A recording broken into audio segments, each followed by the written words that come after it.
I'd like to thank the Piano Forum for hosting this and inviting me to give this online presentation about my new piano method series here.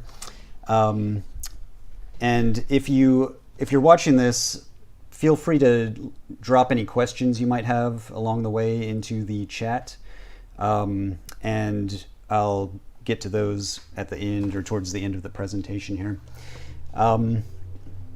So for those of you who don't know me, I am a classical composer and pianist, and I've been teaching for over 20 years, and in addition to teaching piano, I've also taught composition, and I've done some classroom teaching as well in the public school systems.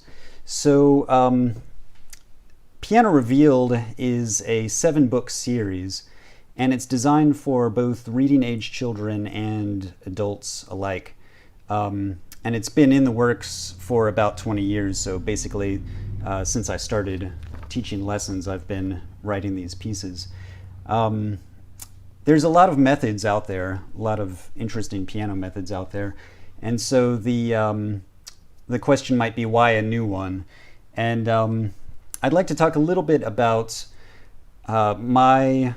my experience teaching and going through a lot of different methods and what sort of led me down this path.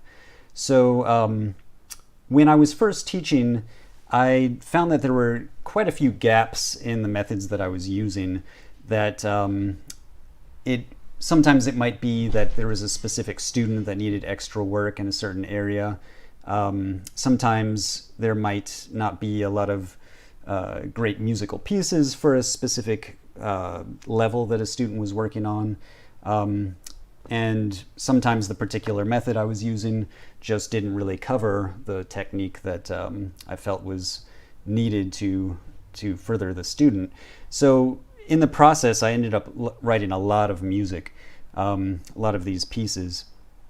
And when I was living in Charlotte and teaching piano full-time, I lived not too far from Brought Music, which was basically the big sheet music hub in the Southeast, which was really nice because I could go over and go through the piano music there and all of the methods, and they had just about every method you could imagine. And I went through all of them at the time. And I was kind of disappointed in most of them for one reason or another. In particular, the music. Some of the methodology was quite good, and the quality of the music didn't always match up with the methodology quality from what I found. But a favorite method of mine was one that I eventually stumbled upon, The Joy of First Year Piano. And this is by the Hungarian Dinesh Agay, who some piano teachers might know because of his collection of, he put together all kinds of collections of music, like the early classics to moderns, which a lot of piano students work their way through. But he also wrote this piano method, just a single book, and a lot of people don't know about it. I think the reason is there's some kind of flaws to it that are not really easy for a lot of modern piano teachers to get around. For example, it uses the middle C approach, where both thumbs are sort of forced onto middle C, and for young students it can kind of work, but for adults or older beginners it can be kind of tricky, if not impossible. And so a lot of teachers just avoid that method entirely. But there is a benefit to that method, which is that there's a logic to the music reading side of the approach, which makes it very easy to get students reading quickly and branching out from middle C in two directions. So that method did inspire me quite a bit. It also contained quite a bit of good music. It wasn't completely consistent, in my opinion, but it did have some good, engaging music to it. it also moves really fast, which is problematic for a lot of students. And when I was using it, I was writing a lot of pieces that I would supplement, but I was supplementing all sorts of different things to kind of pad the music out to get the students to get through without hitting a major roadblock along the way. And besides that, though, it is a pretty solid method. And I'll come back to that a little bit, but let me jump to a few other things that I've found with some of the popular methods today. There's sort of one trend that I've noticed. A lot of methods employ what I call silly music, where they try to make the music really fun and engaging for the students, which might seem fantastic, because that's the whole idea, right, is to get children interested in music, and making it kind of fun and silly is sort of the obvious way to approach that. But I think there's a drawback to that a lot of people don't necessarily think about, which is that really it sort of assumes that children can't appreciate music with more depth, and it doesn't really give them enough credit. There's a lot of pieces of music out there that children have a huge ability to appreciate, like Peter and the Wolf, Carnival of the Animals, even though it wasn't written for children, Benjamin Britten's Guide to the Orchestra, and of course there's Disney's Fantasia and all of that. Not to mention that if students have a little bit of exposure to other music, they really can comprehend music with more subtlety and depth. And that's really where my method, sort of the germ of the concept of writing my own method and assembling these pieces together into a series came from. Without going too much deeper into other methods, let me just skip around a little bit.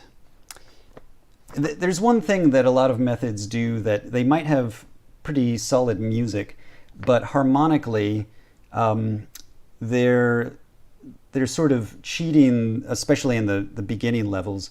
They're sort of cheating the harmonies in a way, especially the bass lines, in order to accommodate wherever the left hand in particular happens to be at the time. And so what happens is the music sounds a little half-baked and sort of forced in some ways. And it doesn't have to be that way. It's when you're writing a melody and an accompaniment, it's easy to find yourself restricted to the point where you're not sure where to take the left hand, since you can't necessarily just jump down to that low bass note that you would normally use, since the student might not be ready for that. And so these compromises come up a lot in music that really does have good intentions. And it's not all like this. Of course, there's plenty of really good music out there too, but it does seem to be a common trend. One way that some methods get around this is to include teacher duets, which are fantastic. So the teacher can play along with the student, and the student gets to hear a much more filled out, harmonically complete, with the proper bass that the music deserves. But the one problem with that is when they go home to practice, they're practicing without any of that. So they are left with this kind of compromised musical line a lot of times. And I don't want to beat up too much on different methods, because there is a lot of really valuable material out there. But I think as a composer, from my perspective, trying to teach, these are things that really kind of grated on me, especially when you're teaching the same music over and over again. And again, what kind of led me down this path. There's a lot of music written for children by Tchaikovsky, Schumann, Prokofiev, Stravinsky, and a lot of really great composers, but most of them didn't write all that much music for students, which, and also they didn't tend to write extremely simple music. So teaching a lot of these pieces, though, I more and more got inspired to try and do my own, sort of in that same vein, and trying to keep the quality high while maintaining music that students would be capable of playing, and that they would get some educational guidance from. Let me go ahead and jump into the beginning of what I've prepared here. And let me just make sure.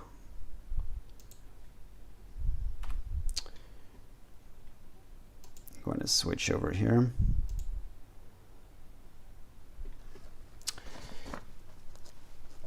Okay, so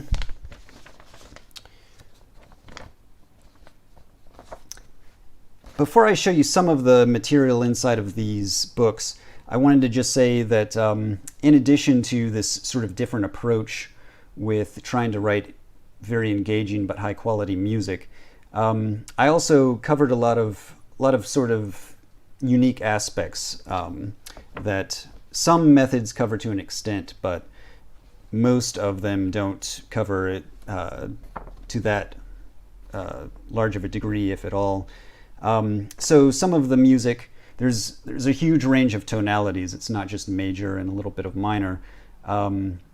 There's every mode, at least two pieces of Dorian, Phrygian, Lydian, Mixolydian, Locrian. And there's quite a few different pentatonic scales that are presented throughout the series, from China, from Japan, from Indonesia.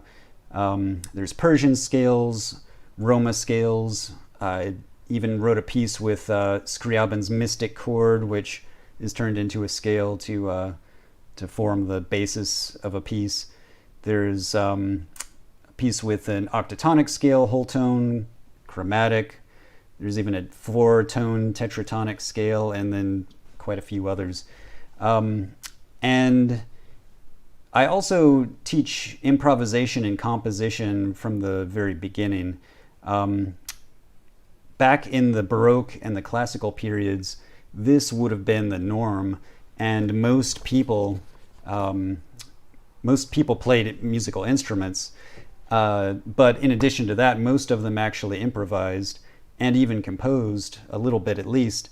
And over the years, that started to fall out of fashion, or at least people stopped being taught how to do it.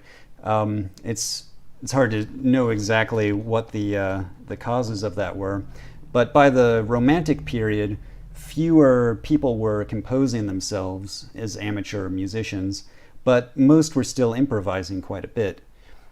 By the time you get to the 20th century, it falls off very sharply. And this is about the time when music conservatories were sprouting up all over the place, and the sort of institutionalized teaching of music was becoming more the norm. And also recordings were coming out and spreading all over the place. So again, it's hard to know exactly what happened, but people very quickly stopped improvising, at least in the classical music world, and they stopped composing, and the number of really great classical composers started to dwindle. Meanwhile, jazz came on the scene, and people were, of course, improvising in jazz constantly. So it's kind of fascinating to think about what might have happened with classical music. But anyway, my method seeks to get back to this creativity within the music education system from the beginning. And there's no reason why people should shy away from it, except a lot of teachers haven't been taught themselves. So my method tries to introduce it in a very simple, basic way at the beginning, and then build bit by bit. It doesn't go into great depth on composition and improvisation, but enough to give a good taste for it to experiment and develop further on the student's own time. All right, so let's go ahead and take a look at some of the material here.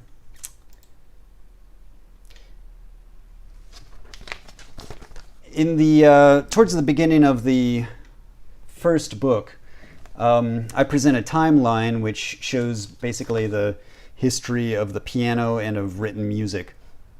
And you can see the music notes going across here with different years of the first known written music, and 3,400 years ago and on through. And this is actually to scale as far as the timeline is concerned. And then the first playable written music, as far as historians have been able to determine, and the invention of the harpsichord and clavichord and so on. Here's a detail of some of that. And I've got a lot in here, so I'll try to go through it pretty quickly. One thing that I do right at the beginning is I present two different methods for counting rhythms. The first of which is using syllables, and the second of which is using the normal counting by number system that is used all over the world. But my experience in teaching in the classroom in public schools was that, especially for younger kids, teaching by syllables sped up the process of them learning to read rhythm by a huge amount. And I developed my own system for using syllables rather than the T's and Ta's and different systems like that, which are primarily starting with teaching quarter notes and eighth notes. My system teaches whole notes, half notes, and quarter notes first, in using syllables from words that are common and that all kids would know immediately. So it speeds up the process just that much more. Plus it gives three different varieties of notes at once. So you've got the very slowly, slowly, slowly, fast, fast, fast, fast, for the quarter, half, and whole notes. And then there's a few different exercises that the students can go through in the process here. And then we get introduced to the number counting system. And the concept here is for teachers that want to use one system or the other, they can simply choose which one they want to teach. They could teach both if they want. And in fact, I kind of recommend that for most students, at least, they be introduced to the syllable system, and then they can go back and learn the counting by number system, particularly when they get to eighth notes and they're doing subdivisions and things like that, and multiple rhythms at once, where the number system really comes in handy. So for older students or for adults, the number system could be easily taught from the very beginning. And so we get the traditional system of counting by 1, 2, 3, 4 in 4/4 time, showing how whole notes, let's see, half notes, oh, that's on a different page, but how the half notes are being held for 2 beats, and the, oh, here it is, a half note can start on beat 1 or beat 3 or beat 2 for that matter. And then we get this juxtaposition of the two systems, the syllables and numbers, for when a student is trying to transition from the syllables to the numbers. And this is sort of the introduction to pitch. And this is jumping around a huge amount. There's quite a lot of material in the beginning, so I've just picked some random things to highlight, particularly aspects that would be pretty unique to Piano Revealed. So here we see the entire 88 key keyboard from low to high, and we've got a few instruments laid out that are generally in the range that they would play, like the contrabassoon right down towards the bottom of the piano, the piccolo right up towards the top, and violin and trombone here. So let's continue. Now the way that I present pitch in this this book is the rhythm is taught first through clapping and that sort of thing, and then almost immediately after, pitch is introduced, but only with 3 different notes at once. So my idea for this kind of was inspired by percussion music and some percussion methods, but where you would have a single staff line for, say, a snare drum, and then if you wanted to do a rim shot or something else, instead of the note being right on the line, you could place it above or below for different effects that you're doing, or different drums for that matter.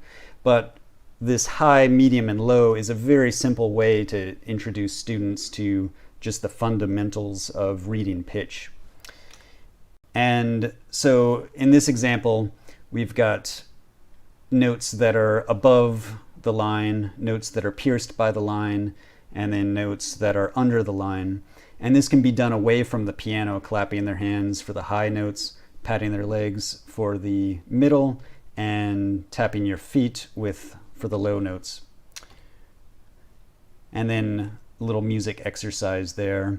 And then you can see right down here there's a little composition assignment, so they can, after they've played through this and they've got an idea for how it works, they can just draw a line on a sheet of paper, write some notes in, quarter, half whole, however they want, and then try to play it. So that's a very easy way to introduce the concept of composition, even as simple as that. So the section on posture here is a little more in depth than a lot of piano methods, and I think posture is incredibly important, and a lot of teachers are becoming more and more aware of that importance.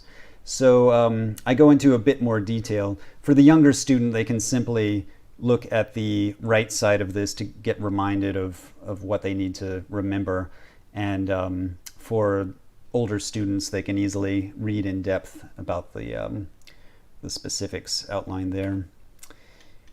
And here's an example of a very simple improvisation lesson where the details of what is suggested are over on the right side here.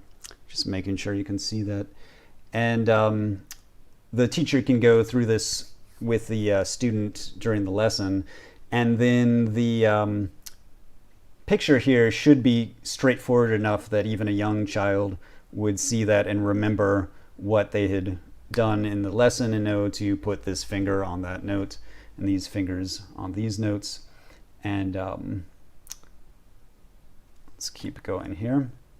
So here's another example using A, B, and C on the white keys, with A as sort of the tonal center, and then improvising on all 5 black keys and moving from one position to another. So this is all before reading standard piano music has been introduced, to really get a feel for the keyboard and how it's laid out.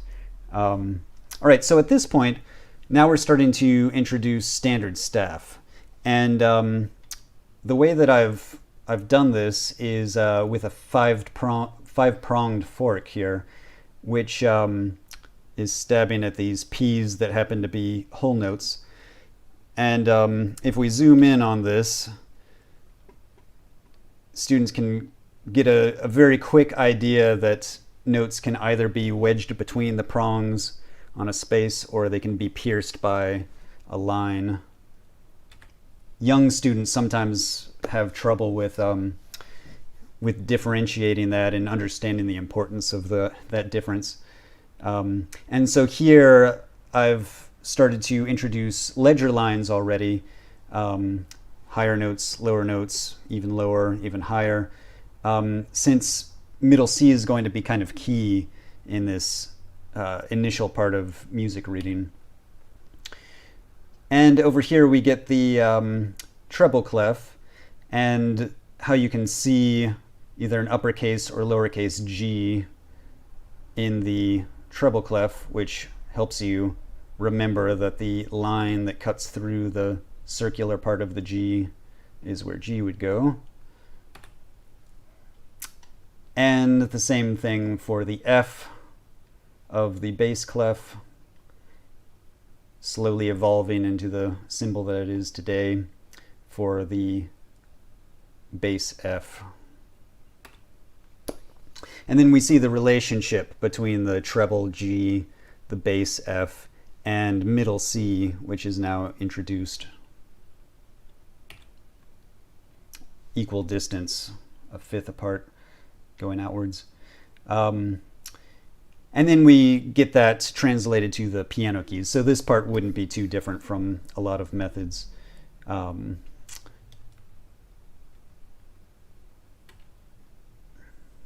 And another view where middle C is exactly centered between the treble and the bass, so that students can quickly see the relationship of C to D and C down to B in the bass, and how they correspond to the keyboard. And then, just to be thorough, to explain how regular music is written, that there's a bigger gap between the two staves, and C can be written, the same middle C can be written in two ways, whether it belongs to the treble or whether it belongs to the bass. And not just C is unique with that, obviously D and B as well. And some of this material could be jumped over or sped through for younger children, and then older students could go into it with more detail. So then we come to the first piece that is notated in standard notation, and this jumps right into the grand staff. So there's no floating notes with a letter superimposed over the note head. And I think this approach works well for even younger children. I typically wouldn't recommend starting pre-literate children with this sort of thing, because I think cognitively they do need to be at a point where they're able to comprehend reading words fairly fluently in order to cognitively understand how reading notes works. I think the two are very similar in the what's needed there to understand all of that. So this is pretty straightforward. We just have the right hand image of where the hand is going to be for the notes, and the left hand, and the two hands take turns playing. So this does use a middle C approach, even though I just spent some time talking about the pitfalls of the middle C approach. But the way that I get around this in the method is the two thumbs never need to actually share C, so the hands are taking turns.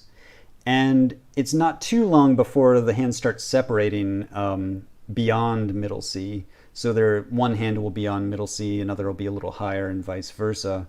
And they start moving outwards much quicker. So these steps are laid out as far as first figuring out what the note is, next figuring out where it is on the piano, and then third figuring out what finger plays it. And that's sort of repeated here so that students get an idea that this series of steps is very useful for playing any piece. And there's a close-up of each hand. And then just another piece in the same vein here. So two notes. And it's also recommended that students try these first little pieces with different fingers, so they can start with just the second finger, then just the third finger, and shifting their hand to get a feel for using different groups of two fingers in different positions. And then branches out to 3 notes, still moving away from the middle C center. And it's not too long, I'm jumping all over the place here, but it's not too long before some new Cs are introduced, so an octave above and below the middle C, and then this shows how it corresponds to the full keyboard here. And then this is an image detailing that again with standard notation, where you've got this gap between the treble clef middle C and the bass clef middle C. And then what I've done is reversed the treble and bass over here, so that when the student flips the book upside down, you get the exact same thing with this mirror image of the C's. And once they start understanding that concept, they'll be able to find these notes much more quickly. So it's similar to some of the methods that use guide notes or landmark notes in that respect. I'm kind of mixing a few different reading methods in some of this. And then it's not too long before the students are playing in these new higher areas based around the C's that they now know. And then this shows that how when you have 2 notes vertically aligned, the stems are not what align, but the center of the note head. And I've seen so many students that struggle with getting that concept. So this makes it quite a bit more clear when they can actually see it with an arrow connecting the centers of the note heads. And then just a little graphic for legato. There are some graphics along the way in this book, but it's kind of minimal, and it's when they are there, it's usually to illustrate something that would be almost impossible to put into words otherwise. So in general, it's a pretty clutterless, clean look overall. And so here we've got this introduction into 2-note slurs, where I wanted to say something else. I won't go back to it, but the third piece in this, where you have 3 notes, is in a minor key. So even from the very beginning, it doesn't shy away from different tonalities. And this one is another example where you're in basically natural minor or Aeolian mode. And I'll play this little bit for you. Let me just get my keyboard ready down here.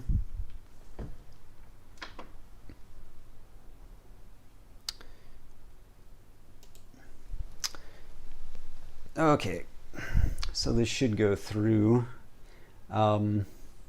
So this is just a little original folk song, and the hands are no longer both around middle C. The right hand is shifted up a bit.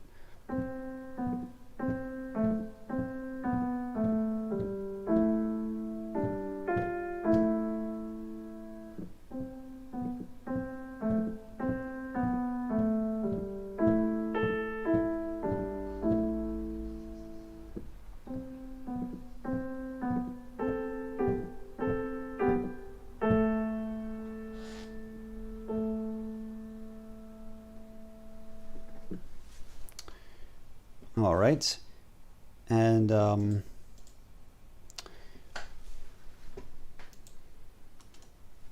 wanted to play that one because I'll come back to it in a bit, or a related piece. So here we've got, let me make sure my audio is still good. here we've got two rests, the half rest and the whole rest, and just a graphic for representing the whole.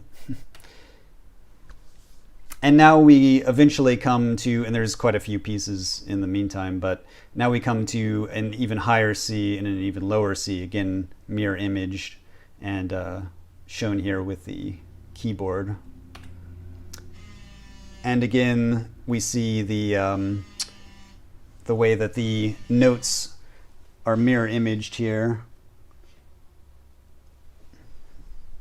Seem to be getting a lot of calls, so hopefully people aren't having trouble watching this.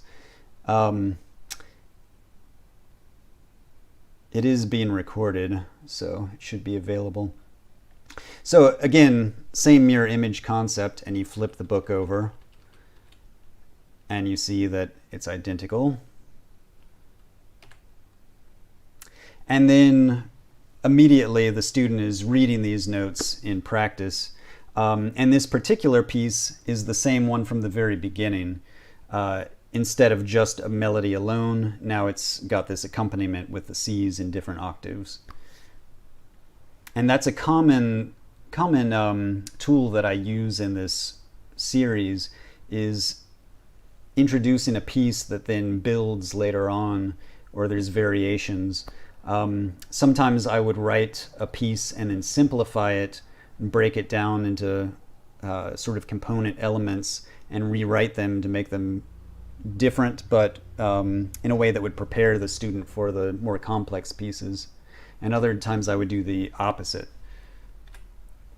So here's another one that I'll play, Cathedral, and this is just an example of how I think even with very simple music, if you're careful, you can do a good harmonic job. So let me play this little example real quick.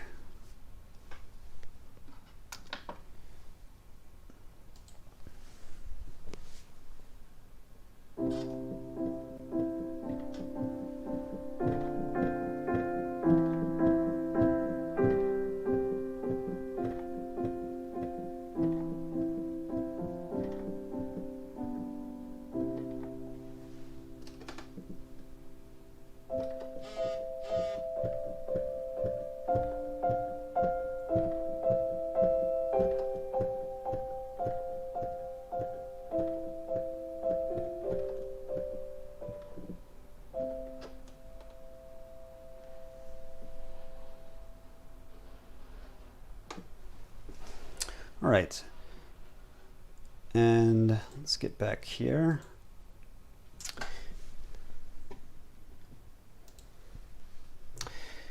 Then we get back to our folk dance again, but this time it's has an extended section. The beginning section is varied a little bit more, and the student will be familiar with it. So even though it's a good bit more challenging, they'll have a head start with it. So now the folk song has become a folk dance. And let's see.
Continuing on this next page, and I'm going to get rid of my picture here so you can see this a little bit better.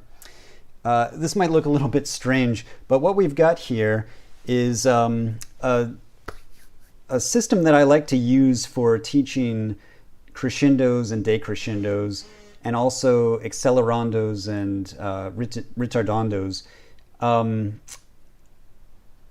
And students can draw these lines themselves and try to play them. But basically, what I have them do is start with just a repeated note, one in each hand, playing over and over, starting slowly and quietly, and building up in speed and volume, and then coming back down. And the slope determines how fast or how slow they build up and how fast they come back down. So the opposite here, they would have to do a very quick crescendo and accelerando and then gradually build back down. The first one comes the most natural, a slow build up and then a quick decline. This one is generally a little bit more tricky for students, particularly the decrescendo. It's a kind of fascinating thing, but I've seen it's pretty consistently harder to do a good decrescendo than a crescendo for young students. And the same with accelerando versus ritardando. And in this one being very even. And then this example here where it goes all over the place, and you could imagine the dynamic being very quiet at the bottom and very loud, building up to a climax at the end. And then, like I said, students can draw these lines on their own and just look at them and play through and try to do it as smoothly and gradually as they can. And then they can try to reverse these two, play a crescendo with a ritardando and vice versa, things like that to mix it up. And then the other thing that I like to have students do is try to use this as an improvisation tool too.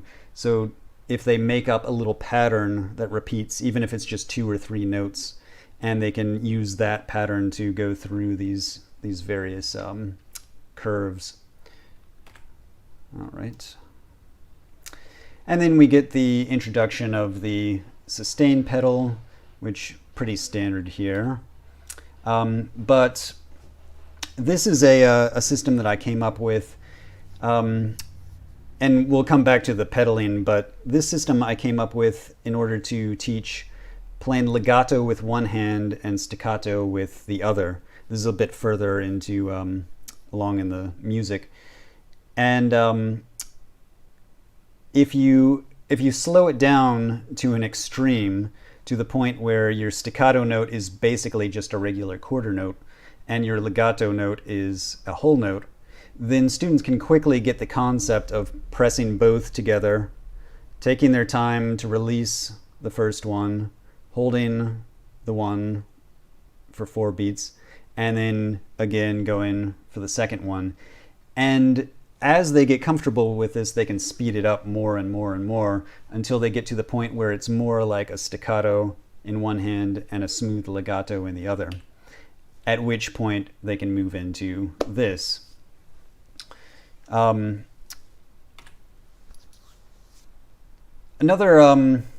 kind of unique thing that I've done is, so this is demonstrating a slightly more advanced repeat, the DC al fine, where it goes back to the beginning and ends at the fine. And then slightly more complicated with the dies al coda, where it goes to the dies al coda, goes back to the sign, to the coda symbol, which takes them to the coda to the end. And in order to, especially for younger students, to really get the concept of these different repeats, especially the most complicated one, I wrote a piece specifically dealing with this dies al coda repeat, and I wrote a story to go along with it, which, as you'll hear as it goes through, the events in the story line up with the different repeat symbols. So let's have a listen to Journey Home. And again, this is very simple piano music, so this is a little bit further along in the first book, but it's not terribly far into it. Journey Home. It was night, and Little Hedgehog was on her way home. She didn't hurry, but kept a steady pace, so she would get home before sunrise. Up and down over the hills she went. She paused to take 2 deep breaths before continuing over yet more hills once again. This time, her steps were lighter, as she needed to save her strength. As Little Hedgehog paused again, she spotted the sign for the Dalsigno Forest, and knew just which way to go. The path was gentle once again. There in a tree up ahead was the mark for her neighborhood, Coda Burrows. She knew her journey was nearing its end. Just as the sky was beginning to lighten, she slowed her pace. There it was off in the distance, her cozy burrow under the great oak tree. Once inside, Little Hedgehog closed the door and settled in for a well-deserved nap.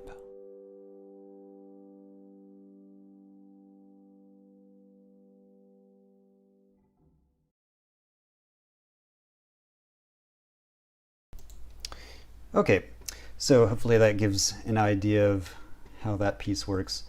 I'm going to see if I can continue on here. All right. So next we get to the sustain pedal, which I was mentioning before.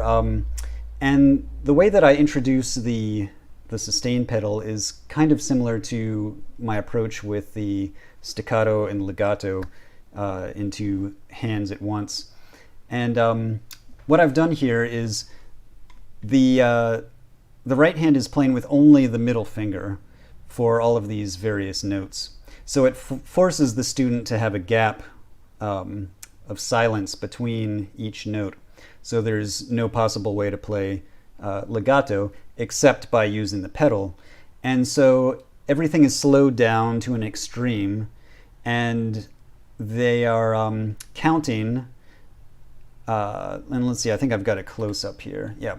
So as they're counting, they are re-pedaling, changing the pedal on beat 2, which normally would be quite a bit later than you would normally want to re-pedal, but it's an exaggeration to teach the concept.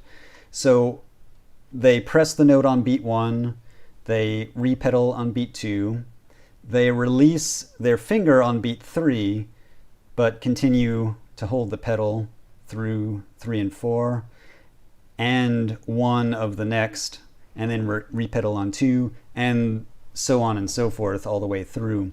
And if it's introduced very slowly, they, in my experience, they usually get the hang of it really pretty quickly. And then again, you can speed it up bit by bit until they're re-pedaling about at a more reasonable rate, at which point they could go through this exercise. Again, only third finger to force a gap in between, but now with the pedal making it legato.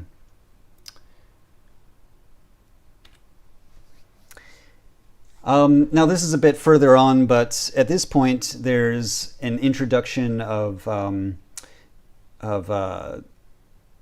hand playing louder than the other. So this would be for balancing dynamics between a melody and an accompaniment, or anything like that. So we've got the left hand beginning at forte, and then we've got the right hand written with these X note heads, these ghosted notes, where the student is just tapping the key without actually letting it go down. And I forgot to bring up my image here, which might be helpful for this one. So instead of pressing the key all the way down, they're just tapping the key. And I found that if they do this slowly, they can get a feel for balancing the two hands independently, but at the same time. So once they get to the point where, let's go over here. Oops. Once they get to the point where they're doing both hands at the same time, they can more easily feel this exaggerated difference between just silently playing one hand and actually playing one with a good bit of force, until they get to the point where they're pressing the key down and playing quietly with one and loud with the other one.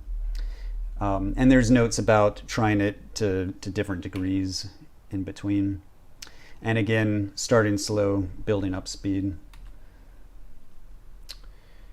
And then once they've done that staccato, then they would go back and do everything legato with the same ghosting of one hand and playing loud with the other.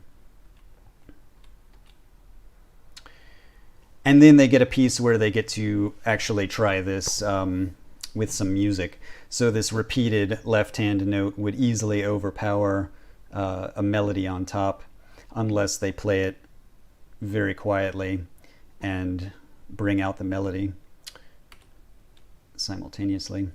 And this is a piece which introduces the concept of counting through the 7 musical notes A, B, C, D, E, F, G backwards, G, F, E, D, C, B, A. So you can see that the actual notes in the piece are exactly what the title says: A, B, C, D, E, F, G, G, F, E, D, C, B, A. And that forms sort of an ostinato that's repeated, and then a very simple melody that comes in that's sort of woven above and below. And that piece comes back quite a few times until it's quite a bit more complex eventually. So this is a little prelude, another example of a piece that recurs.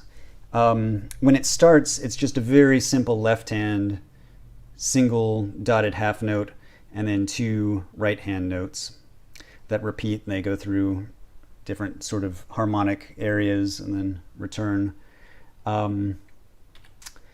And what I did was, because it's so simple and it also works pretty well for the left hand alone, I wrote it out for the left hand alone, which would come later, and the student would remember the piece, understand the mechanics of it, and then have to figure out how to do it with the left hand alone.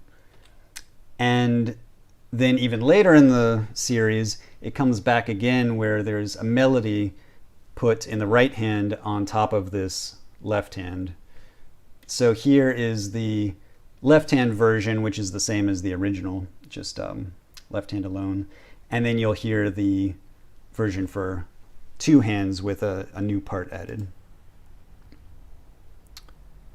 And I think I just skipped that. Let's see.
Okay, and moving on here.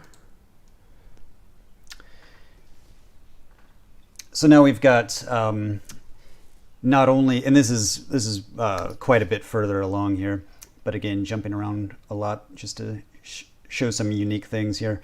Now we've got not only staccato in one hand and legato in the other, but also balancing dynamics at the same time, and then switching, reversing. And then this is way further along, but it does introduce different types of grace notes.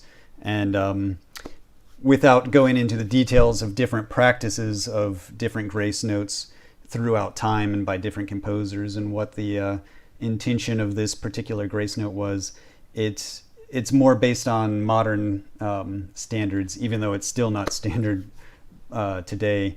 But the series does explain that to an extent. And this, let me make sure you can see that. Oh yeah. And so this line just simply shows that this particular grace note is before the beat, and then this one is with the beat.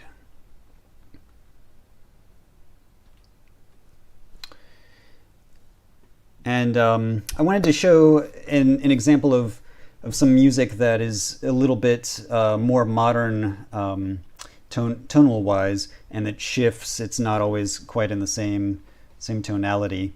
So here is an example, the Phantom.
Okay, so moving on, now we've got,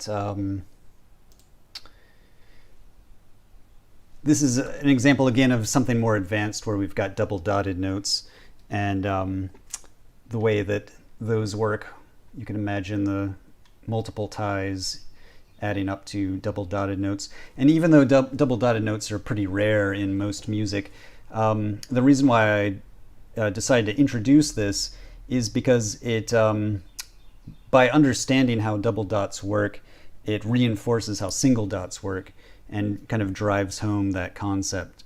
And then the series also goes through quite a few different pieces with somewhat more unusual time signatures.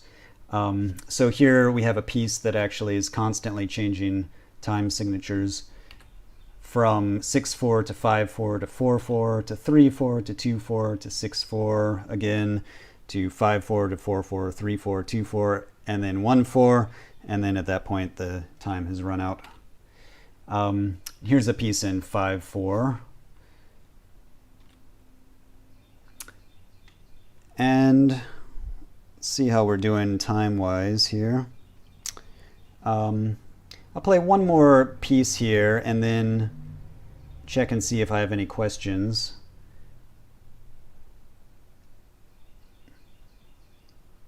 And this is an example of a more kind of modal piece.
Let me get through here.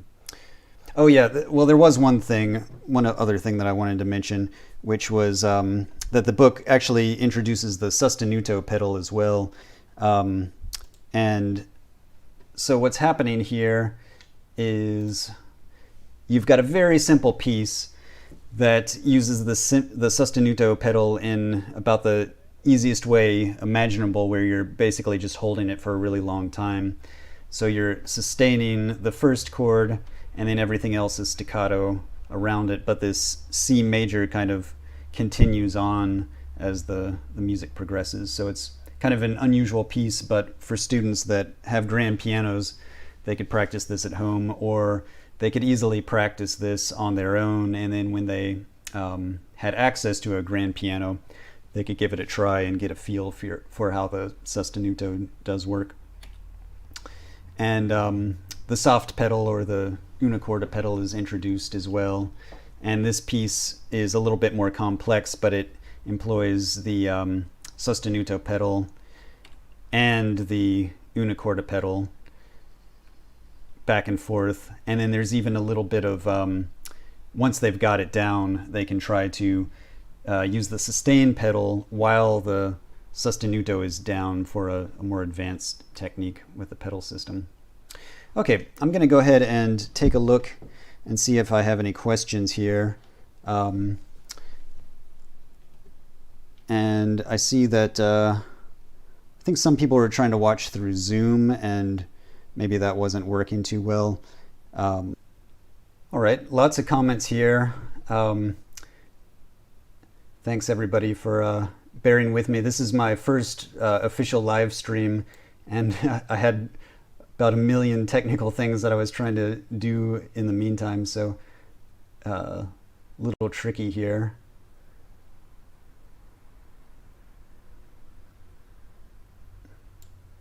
So I've got some interesting comments. Students enjoy repetition, beginning with something they already know and gently sliding into new learning. Yeah, and I've definitely found that myself teaching, and that coming back to a familiar piece, especially when it has a few new things going on in it, can be really interesting for children and adults alike, and give them that boost that they might not have had if they suddenly went into this complex piece less prepared for it. So let's see. Thanks, Judy, for that comment. And okay, how do we access your method? Okay, so I did want to talk about this a little bit. With the virus going around and everything sort of going up in the air, the production of the book has been delayed a little bit, but I'm happy to report that it's very close to production at this point. In fact, I just got the proofs, just received the proofs for the covers here. So we've got the, this is, let's see if I can show it so you can actually see it. This is the book 1, and hopefully you can get an idea of the reverse here. And then all the way through to book 7.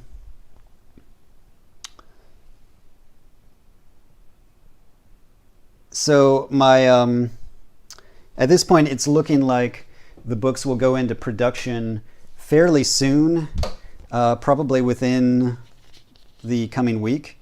And then at that point,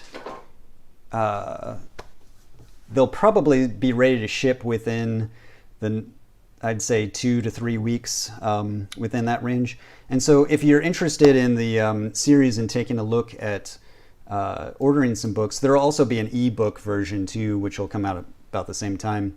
But you can go to pianorevealed.com. You can also find it through my website, nathanshirley.com. But there's a pre-order form there, and it's got shipping information and that sort of thing. So let me see, I've got another question here.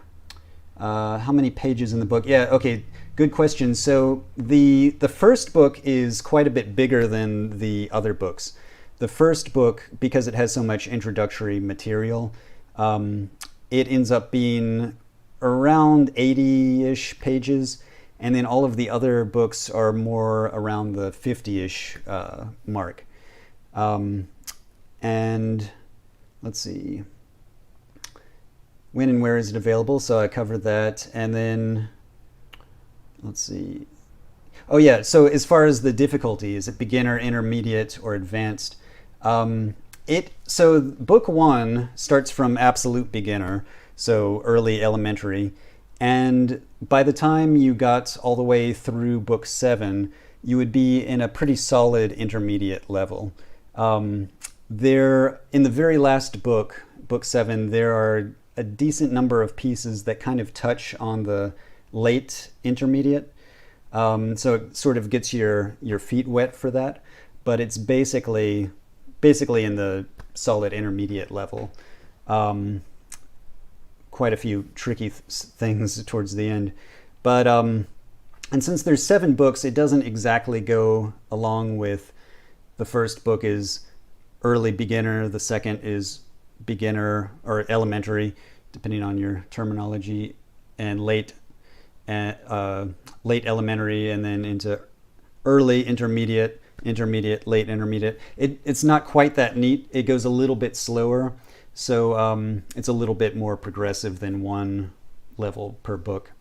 Also, another thing that I should have mentioned that's kind of unique about it is I did some research into the optimal size of notation, so the font size for the music.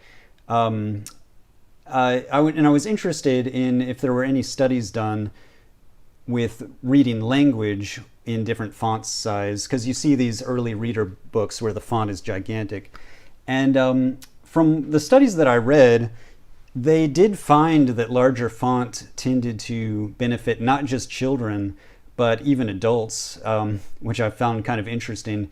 But the extent that it benefits once you get over a certain size starts falling off pretty rapidly.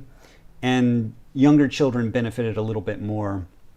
So I do start with a pretty large font, but then to make it sort of a seamless process of reading through and going through the books, I have it so the font shrinks imperceptibly along the way.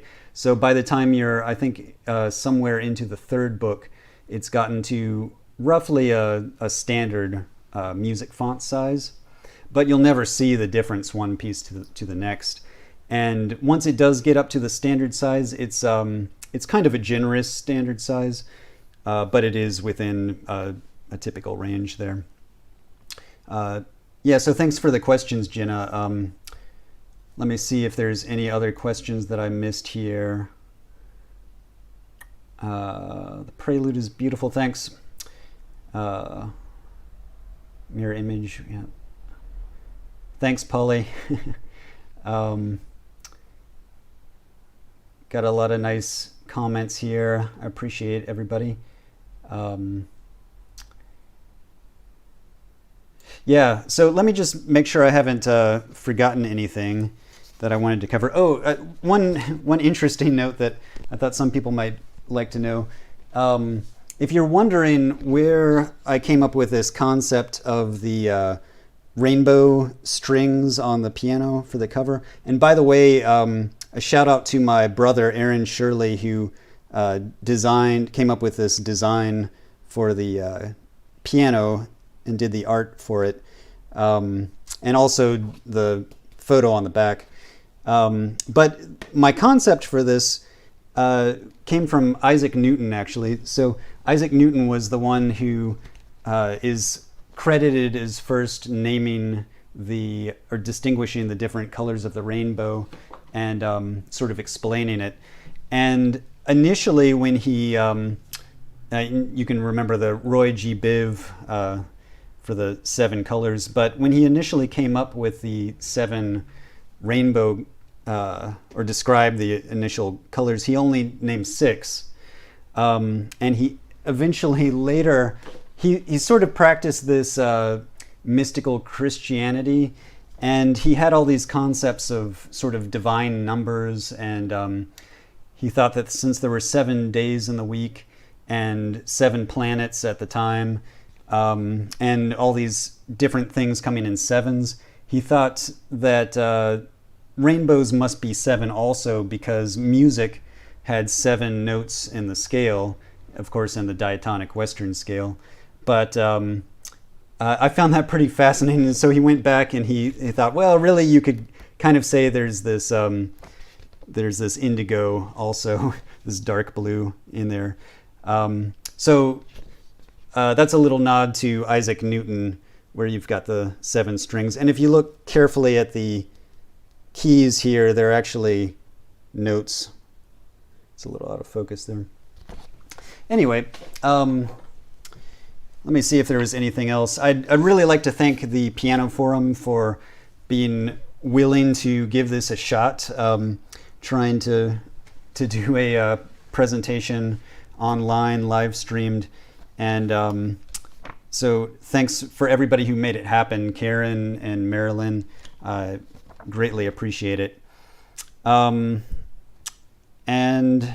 I'd also like to thank all of the people who backed the project on Kickstarter, who helped fund it and make it possible to go into production, which is almost in the works at this point. And yeah, I think that pretty much covers everything. I appreciate everybody for tuning in. And let me just make sure there's no other questions here before I end this. We actually have a couple more minutes if anybody does have another question. Thanks, Les. I appreciate it. There was one other thing that I didn't say that I considered talking about, which was Bartók's Microcosmos, which was another inspiration for this project. And can you show us a little of the higher level books? I didn't pull out material from.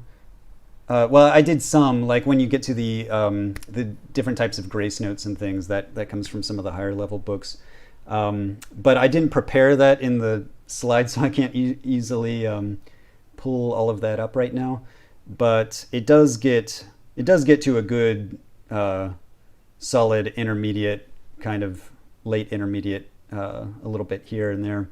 Another question, let's see, just a page or two. Yeah, if I had a way to easily pull it up, I definitely would. I'm trying to think. Oh, okay, so here's a way you can look at it. There is a piece, in fact, I've got it, I might be able to play it for you. I'll end with it. How about that? there's a piece that comes from one of the last books. I believe it's the last book that I can play as an example. But I've got some more questions here real quick. So, will this live stream be available as a podcast? So, I haven't thought about that yet, but it will be available on YouTube afterwards. So if anybody missed the beginning of it or wants to rewatch any of it, you should be able to do that as soon as this ends. And let's see, I've got another question coming in. Thanks, Philip, for that question.